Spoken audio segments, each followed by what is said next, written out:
नमस्कार, मैं हूं शंकर। न्यूज बाइस्कोप में आप सबों का स्वागत है। बीपीएससी ने बड़े तामझाम के साथ रिजल्ट जारी किया। 1,70,000 पद थे, लेकिन 1,20,000 अभ्यर्थियों के रिजल्ट जारी किए गए। लेकिन रिजल्ट जारी होने के बाद से ही विरोध के सुर सामने आने लगे थे और अब तो आंदोलन का ऐलान कर दिया है। अभ्यर्थी ज्ञापन लेकर आयोग के पास भी पहुंचे और ज्ञापन सौंपा है। 7 सूत्री मांगों का ज्ञापन सौंपा है। लेकिन अब लगता है कि यह मामला और तूल पकड़ेगा, क्योंकि अभ्यर्थियों को संतोषजनक जवाब आयोग दे नहीं पा रहा है। देखने वाली बात यह होगी कि क्या होगा, लेकिन इतना तय है कि आंदोलन अब तेज होगा। ज्यादा जानकारी के लिए इस वक्त हमारे साथ हमारे संवाददाता विवेक जुड़े हुए हैं। विवेक, आखिर इतना ज्यादा गुस्सा है अभ्यर्थियों में, आयोग की तरफ से कुछ कहा गया है क्या? हाँ जी बिल्कुल उदय, जिस तरीके से देखा, जिस तरीके बीपीएससी ने जो रिजल्ट जो जारी किए उसको लेकर अब जो है जो बच्चे लोग हैं काफ़ी नाराज हैं। जिस तरीके से उनका जो कट ऑफ से नाम बाहर किए गए, जो 1-2 नंबर के चलते उनको कट ऑफ से बाहर कर दिया गया। और ऐसे में लेकर जो सरकार है भी बड़े पैमाने पर तैयारी कर रही है। 2 नवंबर को लेकर के 2 नवंबर को नियुक्ति पत्र बांटा जाएगा। आपको पता होगा कि इसमें जब एग्जाम ये लिया जा रहा था उस समय राजनीतिक बयानबाजियां भी हुआ था कि बिहार में रोजगार तो है नहीं, तो बाहर लोगों को कैसे इसमें अनुमति दी जा रही है। जिस तरीके से देखा कि इस जो परीक्षा का जो आयोजन की गई उस समय बिहार के अलग अलग जिला से जो लोग तो फॉर्म फिलअप किए, उसके साथ ही साथ जो बिहार के आसपास के जो राज्य है, झारखंड, उत्तर प्रदेश, पश्चिम बंगाल, ऐसे जो तमाम जो राज्य हैं उन राज्य से भी जो फॉर्म फिलअप किए। आज जो है कई बच्चे का वेरिफिकेशन चल रहा है, वेरिफिकेशन और उसके साथ साथ जो डॉक्यूमेंट्स है उनके सत्यापन किए जाएंगे। उसके साथ जो बता दें कि जिस तरीके से जो 2 नवंबर को पटना के गांधी मैदान में नियुक्ति पत्र बांटा जाएगा और उसमें जो मुख्यमंत्री नीतीश कुमार रहेंगे और जो एजुकेशन मिनिस्टर चंद्रशेखर प्रसाद वो भी रहेंगे। उसके साथ साथ बीपीएससी के जो चेयरमैन है अतुल प्रसाद वो भी रहेंगे। अब ऐसे में लेकर जो काफ़ी जो बच्चे हैं काफ़ी नाराजगी है। जिस तरीके से जब से रिजल्ट जारी हुआ है, देखा कि पहले 8 पेपर का जारी रिजल्ट किया गया, उसके बाद फिर 4 पेपर का, और ऐसे जो अभी तक पूरी तरीके से रिजल्ट जारी नहीं की गई है। लेकिन जो बच्चे लोग हैं, कई लोगों की नाराजगी है कि सब भेदभाव किया गया है। जिस तरीके से आरोप लगती है कि जनरल लोग को पीछे हटा दिया जाता है और जो SC ST वाले को आगे कर दिया जाता है। लेकिन इसमें जो देखी जाए तो न जनरल वाले को भाव दिया गया है, न SC ST वाले को भाव दिया गया है। यानी कि जिसका जो एक सुबह में जब हमने बच्चे लोग से जब बात किया तो उसका कहा कि मेरे बहन का 58 मार्क्स है, लेकिन उसका नहीं हुआ, मेरा 48 मार्क्स है, 48, उसके बावजूद मेरा हो गया। यानी कि समझिए किस तरीके से भेदभाव की जा रही है। और ऐसे में लेकर जो अतुल प्रसाद हैं उन बच्चों से मिलने के लिए नहीं चाह रहे। जब वो बच्चे गुहार लगा रहे हैं क्या हमारी जो बात है बात सुन ली जाए। जिस तरीके से बिहार के तमाम जिलों से लोग आए हुए हैं और कई लोग ऐसे हैं जिनका जो कई ऑप्शन दिया गया था कि आप तीन जगह के लिए आप सिलेक्शन कर सकते हैं कि आप तीनों जगह में से कहीं आप शिक्षक बन सकते हैं। जैसे कि कुछ लोगों का कहना है कि मेरा गया जिला है तो गया के आसपास औरंगाबाद, नवादा, नालंदा का हम फॉर्म फिलअप किए, लेकिन यहाँ छोड़कर हमको सीधे दरभंगा या समस्तीपुर के लिए दे दिया गया। यानी कि कही जाए जो ऑप्शन जो चूज करने के लिए दिया गया था कि आपका यहाँ से इंटर रहेगा, चाहे यहाँ आप जाके पढ़ा सकते हैं बच्चे लोग को। जब आप क्वालिफाई हो जाइएगा उसके बाद बच्चे को लोग क्वालिफाई होने के बावजूद भी उनकी जो है वो लोग आप जिस जिले के लिए उन्होंने फॉर्म फिलअप किया था उस जिले में न देकर दूसरे जिला में उन लोगों को तब्दील कर दिया कि दूसरे जिला में आपको जाना है। लेकिन कुछ लोगों का कहना है कि हमारे छोटे छोटे बच्चे हैं तो उन बच्चों को कौन देखेगा। 2 साल के 2.5 साल के बच्चे हैं तो उनको हम अपने गृह जिला से अगर दूसरे जगह महिला हैं तो दूसरे जगह जाते हैं तो हमको वहाँ रहने के लिए स्थान पहले ढूंढना होगा और वहाँ पे कैसे हम अपना जीविकोपार्जन करेंगे। पहले तो सरकार हमको सैलरी तो नहीं देगी तुरंत कि हम आप ज्वाइन कर लिए आपको तुरंत एडवांस में सैलरी मिल गया। लेकिन जो उन लोगों का कहना है कि ऐसे होती है तो हमारी सारी मेहनत है पूरी तरीके से फेल है। जो अभ्यर्थियों की ये मांग है कि कट ऑफ जो है ओबीसी और तमाम जो अलग अलग कैटेगरीज हैं ST SC उनका कट ऑफ जारी किया जाए, इसको ट्रांसपेरेंट किया जाए। दूसरी मांग जो अभ्यर्थी कह रहे हैं कि एक अभ्यर्थी की 3 कैटेगरी में हुआ है, प्राइमरी, मिडिल, हाई स्कूल, तो उनका यह भी कहना है कि इसे भी क्लियर किया जाए कि आखिर एक अभ्यर्थी के 3 कैटेगरी में कैसे रिजल्ट आ गया। और इस तरह की तमाम मांगे रखी गई हैं, लेकिन लगता है कि आयोग की तरफ से कोई ठोस जवाब इन बिंदुओं पर नहीं दिया जा रहा है। जी बिल्कुल, एक बच्चे के तीन तीन जगह रिजल्ट हो गया। तो ये ऐसे में जो बीपीएससी जिस तरीके से दावा कर रही थी क्या एक बच्चे को एक ही जगह सिलेक्शन किया जाएगा, लेकिन जो तीन जगह उनका कट ऑफ जो हो रहा है, और एक तरफ जो कट ऑफ में जो कही जाए तो कई लोगों का ऐसे है जिनका रिजल्ट होने के बाद भी उनका कट ऑफ से बाहर है। यानी कि कहीं ना कहीं जो कही जाए तो जो छात्र लोग जो आरोप लगाते हैं कि बीपीएससी कहीं ना कहीं जो सीट बेचने की तैयारी कर रही है, कि जिस तरीके से जो बीपीएससी के जो अतुल प्रसाद हैं उनके ऊपर कई बार आरोप लगते आए हुए हैं कि वो जो है कई जो ऐसे नेता हों उनके साथ साठगांठ किए हों कि सीट बेचने की तैयारी कर रहे हैं। और ज़्यादा जानकारी आपको देंगे मेरे सहयोगी अविनाश, उनसे भी बात करेंगे। आज आपने वहाँ पे बैठे हुए थे, वो धरना पे देखे हुए थे, कवर कर रहे थे, तो किस तरीके से बच्चे का हाव भाव रहा है?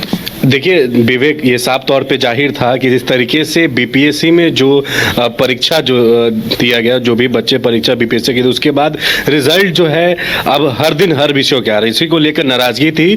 और जितने भी वहाँ बीपीएससी शिक्षक अभ्यर्थी थे उनमें इस बात को लेकर भी नाराजगी थी कि बीपीएससी क्वालिफाई करने के बाद भी सीटेट और डीएलएड में और बीपीएससी के जो परीक्षा का जो परिणाम है उसमें धांधली हुई है। परिणाम में उनका कहना है कि धांधली, और उन्हें चाहते हैं कि वन कैंडिडेट और वन रिजल्ट दिया जाए। और साफ तौर पे जो सरकार है बिहार के, उनसे भी उन्होंने गुहार किया कि इस पर ध्यान जाए। और ये भी कहा गया कि जिस तरीके से इतने बड़े पैमाने पे बीपीएससी का जो परीक्षा होता है और कड़ी मेहनत करके जब कोई भी शिक्षक अभ्यर्थी उसको क्वालिफाई करते हैं तो बेशक चाहते हैं कि आगे वो उस मुकम्मल तक जाए जहां वो जाने की सोच रहे हैं। और जिस तरीके से अब जहां पेच उनका फंसा, उसके बाद साफ तौर पे कहना था कि रिजल्ट को फिर से फिल्टर आउट किया जाए, मेरिट लिस्ट जो है जारी किया जाए, वेरिफिकेशन जो है अच्छी से हो। और यही वजह है कि लगातार बीपीएससी कार्यालय के बाहर शिक्षक अभ्यर्थी पहुंच रहे हैं और धरना पर भी बैठे हैं, और ये भी मांग कर रहे हैं कि जो है उनका फिर से मेरिट लिस्ट जारी किया जाए और वन कैंडिडेट वन जो है रिजल्ट किया जाए। इसके कारण काफ़ी परेशान भी देखे, आपने भी देखा होगा कि इस तरीके से जो कई म्यूजिक टीचर भी थे वहाँ पे वही परेशान थे। एक महिला म्यूजिक टीचर थी जो अकेले आई थी, और 10+12 के भी जो टीचर थे वो भी थे, हिंदी के टीचर भी थे, और बहुत सारे ऐसे शिक्षक अभ्यर्थी थे जो काफ़ी परेशान थे। और इस जो रिजल्ट जो हर विषयों का बार बार दिया जा रहा है, हर एक दिन 3 दिन 4 दिन, उसको लेकर नाराजगी भी है। और यही वजह है कि लगातार बीपीएससी ऑफिस के पास इन दिनों जो है प्रोटेस्ट करने पर उतरे हुए शिक्षक अभ्यर्थी। तो विवेक, लगातार अभ्यर्थी ये जो आरोप लगा रहे हैं कि गड़बड़ी हुई है, जानबूझकर की गई है, ऐसे में अगर वो ये कह रहे हैं कि स्कोर कार्ड जारी कर दिया जाए, ट्रांसपेरेंट कर दिया जाए, और इसके साथ साथ उनका ये भी कहना है कि कैटेगरी वाइज नियोजित शिक्षक कितने रहे, नए अभ्यर्थी कितने रहे, तो ऐसी मांगों में कहीं कुछ गलत नहीं है, तो आयोग की तरफ से तो पहल होनी चाहिए। और अगर नहीं होती है तो ये मामला तो तूल पकड़ेगा, चुनाव का मौका है, छात्र और ज्यादा आंदोलन को मजबूर होंगे। जी बिल्कुल, जिस तरीके से जो छात्र जो मांग कर रहे हैं उसको लेकर जो कही जाए तो इलेक्शन भी नज़दीक है, वैसे में जो जिस तरीके से सरकार तैयारी करे कि हम 2 नवंबर को पटना के गांधी मैदान में जो उन लोगों का नियुक्ति पत्र बांटेंगे, ऐसे में लेकर जो छात्रों ने कई चैलेंज दे दिया कि अगर हमारी बात नहीं सुनी जाती तो हम लोग कोर्ट का भी दरवाजा खटखटाएंगे। ऐसे में जो कही जाए तो जो वेरिफिकेशन सेंटर पर भी अगर बात कर लिया तो सुबह में जब मैं वेरिफिकेशन सेंटर पर भी गया था, पटना में एक वेरिफिकेशन सेंटर बनाएगा पटना हाई स्कूल, उसमें भी जो बच्चे लोग का कहना था कि जो हमारे जो है अचानक वेरिफिकेशन के लिए बुला दिया गया। यानी कि जो काम जो चल रही है आनन फानन में पूरे तरीके से देखा, रिजल्ट अभी तक जारी नहीं किया गया पूरे टोटली विषय का, लेकिन उससे पहले जो सरकार है बड़े पैमाने पर तैयारी कर ली कि हम 2 नवंबर को नियुक्ति पत्र बांटेंगे, और ऐसे में वेरिफिकेशन भी की जा रही है। अभी नवरात्र का त्यौहार चल रहा है, ऐसे में जो बच्चे लोग हैं जो इस फॉर्म जो फिलअप किए थे तो उसमें अलग अलग राज्य के भी हैं, उत्तर प्रदेश और झारखंड जैसे कई राज्य के बच्चे हैं, वो लोग भी वहाँ से उनको आनंद फानन 19 तारीख को कहा कि हमारे व्हाट्सएप ग्रुप में कई तरीके के वायरल हुआ कि नोटिफिकेशन कि आप लोग का वेरिफिकेशन लिया जा रहा है, और हमारे पास कल आता है सूचना, तो हम लोग आते हैं आज वेरिफिकेशन करवाने के लिए। आज जो पटना के एक सेंटर जो बनाया गया जैसे पटना हाई स्कूल, उस हाई स्कूल पे भी जो हमारे सहयोगी हैं अविनाश थे, वहाँ पे बच्चे बच्चे लोग के जो हाव भाव जाना, वहाँ पे क्या बच्चे लोग वेरिफिकेशन जो आए थे करवाने के लिए, उनका किस तरीके से मिजाज था? देखिए, वेरिफिकेशन के लिए भी बहुत सारे जो अभ्यर्थी इस बार पहुंचे थे पटना हाई स्कूल में, और उनको समय जो है बताया गया था 9:30 बजे। कई जिलों से भी बच्चे यहाँ पर पहुंचे थे, और जिस तरीके से उनका साफ तौर पे कहना था कि ये जो अचानक से नोटिफिकेशन मिला उनको कि कल जो है वेरिफिकेशन प्रोसेस होगा, इसके कारण सुबह 8 बजे से ही वहाँ पे जितने भी अभ्यर्थी हैं वो पहुंचे थे, और बहुत सारे डॉक्यूमेंटेशन की बात हो रही थी विवेक। वहाँ पर डॉक्यूमेंट कहा जा रहा था कि इतने डॉक्यूमेंट लेके आना होगा, लेकिन कहीं ना कहीं ये परेशानी थी कि जब आप एक दिन पहले किसी को बताते हो कि कल आपका वेरिफिकेशन है, तो ये लाजमी है कि परेशानी होगा। और यही वजह है कि जितने भी बच्चे पटना हाई स्कूल में पहुंचे थे वेरिफिकेशन कराने के लिए, सुबह 7 बजे से ही 8 बजे से पहुंचे थे, और 9 बजे टाइम दिया गया था, लेकिन 11, 11:30, 12 बजे तक भी उनका वेरिफिकेशन का काम नहीं हुआ था। वहीं पे अधिकारी लोग भी बैठे हुए थे, प्रशासन भी थी, लेकिन साफ तौर पे जो वहाँ के अभ्यर्थी पहुंचे थे उन्होंने बताया कि इतना जल्दी जो अचानक से बताया गया, नोटिफिकेशन दिया गया, और एक दिन पहले रात में नोटिफिकेशन दिया जाता है कि कल आपका वेरिफिकेशन होगा, इसमें साफ तौर पे निश्चित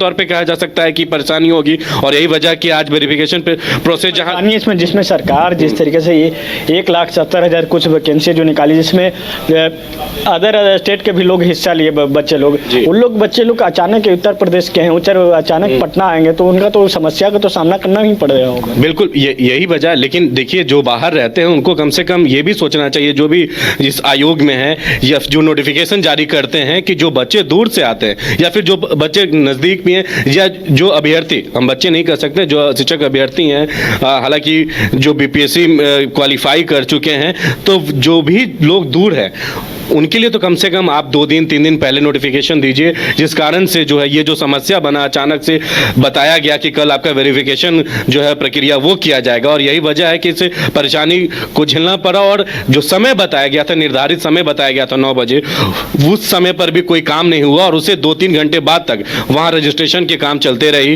वेरिफिकेशन के काम चलते रही। और यही वजह है कि जो अभ्यर्थी वहाँ पहुँच रहे थे वो यही डायरेक्टली कह रहे थे कि काफ़ी परेशानी है, और इस पर आयोग को भी सोचना चाहिए। जो नोटिफिकेशन इतना जो इमीडिएटली जो जारी करते हैं, उससे कम से कम 2-3 दिन पहले उसको शायद किया जाता तो इतना परेशानी नहीं होता, जो परेशानी एक रात पहले जो नोटिफिकेशन दिया जाता है उससे होता है। चलिए, देखने वाली बात ये होगी विवेक और अविनाश की इस पे आगे क्या कुछ होता है। बहरहाल छात्रों ने ऐलान कर दिया है कि आंदोलन होगा, और ये भी देखना दिलचस्प होगा कि 2 तारीख को क्या कुछ होता है। क्या छात्र उनकी जो मांगे हैं उसे लेकर आयोग कोई पहल करता है, या छात्र आंदोलन को मजबूर होते हैं। फिलहाल इतना ही, आगे बढ़ेंगे, बात करेंगे दूसरे विषय पर।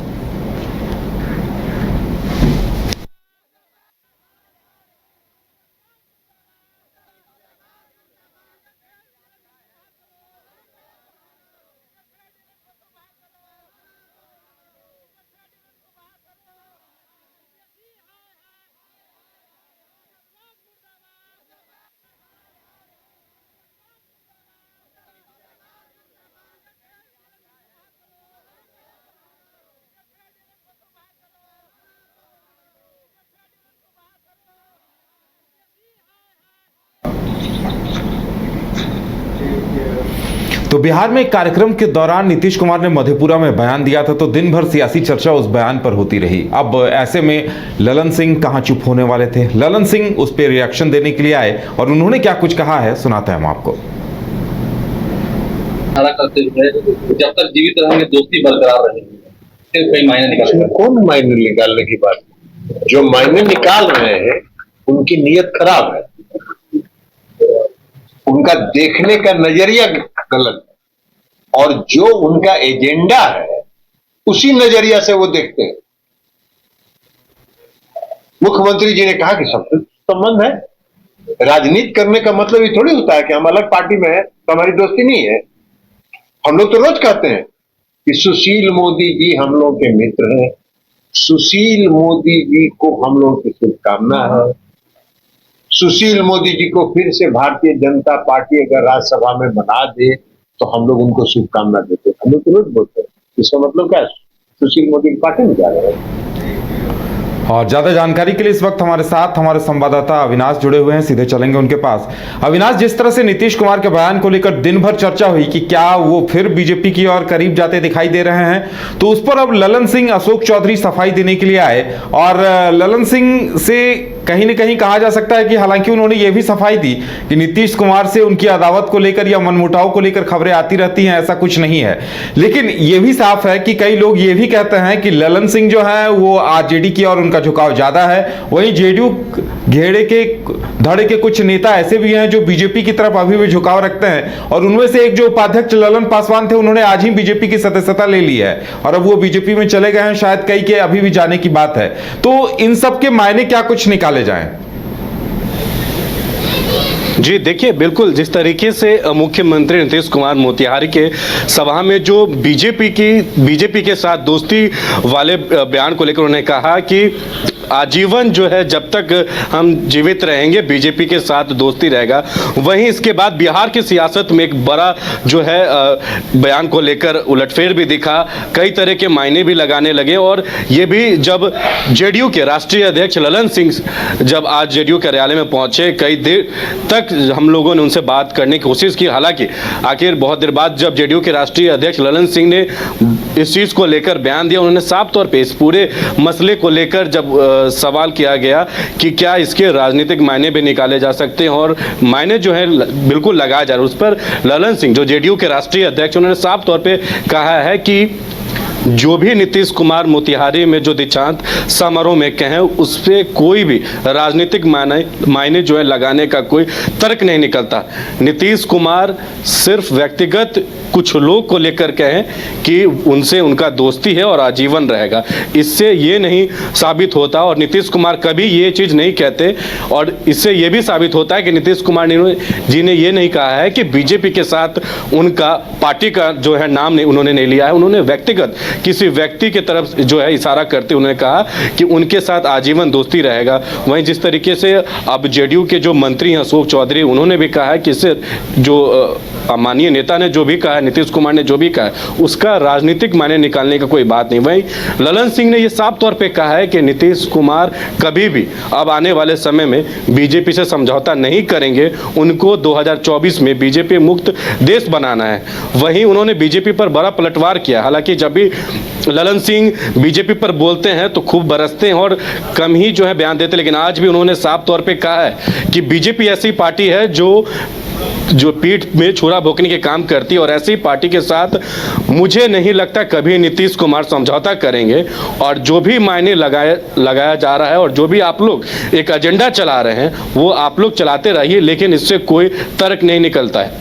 अविनाश, लेकिन एक बात है कि सियासत में इस तरह के बयान आते रहते हैं, उन पर चर्चा भी होती रहती है, मीडिया भी चर्चा करता रहता है। लेकिन एक तरफ अशोक चौधरी मीडिया के सामने प्रेस कॉन्फ्रेंस करने के लिए आते हैं, ललन सिंह भी बयान देते हैं, यानी इतना सफाई देना भी कहीं ना कहीं सवालों के घेरे में आता है। बिल्कुल बिल्कुल, और ये सवालों के घेरों में इसलिए भी आता है, आपने भी देखा होगा जिस तरीके से जब ये खबर सामने निकल कर आई, सबसे पहले उस खबर को हम ही ब्रेक किए थे और उस पर साफ तौर पर जब नीतीश कुमार का ये मोतिहारी से बयान आया, दोस्ती के एक बीजेपी के तरफ प्रेम दिखा, उसके ठीक तुरंत बाद ही आरजेडी कार्यालय में एक बड़ी बैठक बुलाई गई। उस बैठक में आरजेडी के प्रदेश अध्यक्ष जगदानंद सिंह थे और आरजेडी के बहुत सारे वरिष्ठ नेता भी पहुंचे। जस्ट नीतीश कुमार के बयान देने के बाद एक बैठक बुलाई गई और आरजेडी में ये बैठक करीब आधा एक घंटा चला। तो ये जरूर कहीं ना कहीं अटकलें लगाई जा सकती है कि क्या बिहार की राजनीति में एक बार फिर से बड़ा जो है पलटवार देखने को मिलेगा। वहीं जो बीजेपी से राज्यसभा सांसद सुशील मोदी ने भी आज बयान देते हुए मीडिया से कहा कि नीतीश कुमार इसलिए इस तरीके का बात कहते हैं ताकि कांग्रेस वाले और आरजेडी वाले उनसे डरे और उनको डराने के लिए कि अगर आप लोग हमको ज़्यादा तंग करिएगा तो हम उधर जा सकते हैं। तो ये साफ तौर पे कहीं ना कहीं बहुत सारे सवाल खड़े हो रहे हैं नीतीश कुमार के इस बीजेपी के साथ दोस्ती वाले बयान को लेकर। चलिए अविनाश, देखने वाली बात यह होगी कि आगे क्या होता है। फिलहाल हमारे साथ जुड़ने के लिए और तमाम जानकारी देने के लिए आपका बहुत बहुत धन्यवाद। नीतीश कुमार को लेकर सवाल इसलिए भी खड़े हो रहे हैं क्योंकि नीतीश कुमार जब G20 की बैठक से भाग लेकर आए थे तो कई बार इस तरह की चर्चाएं होती रही, उस तरह की चर्चाएं थम गई थी, लेकिन एक बार फिर से उस तरह की चर्चाएं जन्म ले चुकी हैं और चर्चाएं हो रही हैं। तो क्या ये किसी रणनीति का हिस्सा है? आने वाला वक्त इसका जवाब देगा।